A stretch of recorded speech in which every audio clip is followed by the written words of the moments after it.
আমরা একটা সুন্দর বাংলাদেশ তৈরি করি, যে বাংলাদেশে হিংসা থাকবে না, প্রতিশোধ থাকবে না, যে বাংলাদেশে আমরা একে অপরকে ক্ষতি করার চেষ্টা করব, যেটা অতীতে করা হয়েছে। প্রিয় মা বোনেরা ও ভাইয়েরা, সেই বাংলাদেশ তৈরি করবার জন্য আমাদের নেতা জনাব তারেক রহমান সাহেব ৩১ দফা কর্মসূচি দিয়েছেন।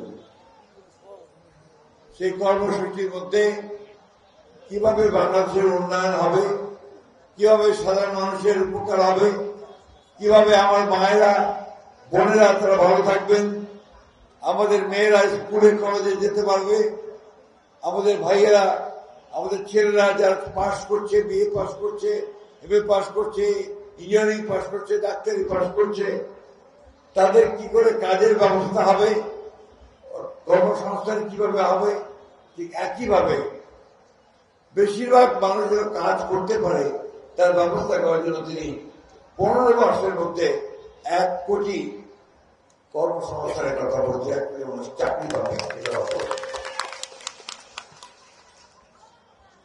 প্রিয় ভাই বোনেরা, রুইয়ার মানুষকে খুব বেশি কথা বলতে হয় না, তারা আমাদের সবচেয়ে অগ্রণী মানুষ। সেখানে তারা রাজনীতি চর্চা করে বোঝেন, একই সঙ্গে সঠিক সিদ্ধান্ত নিতে জানেন, এবং এই রুইয়ার মানুষ সব সময় তারা সঠিক সিদ্ধান্ত নিতে পেরেছে।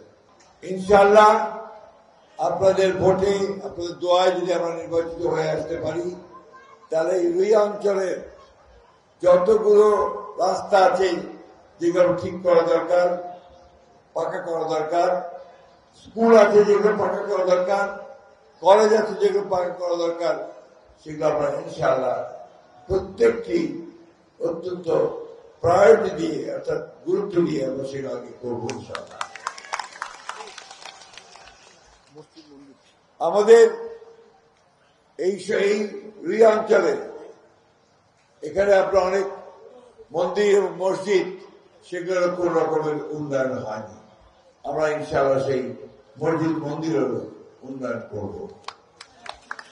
আপনাদের এই অঞ্চলের একটা সবচেয়ে বড় দাবি, সেই দাবি হচ্ছে কি দাবি? কি জোরে বলেন, জোরে।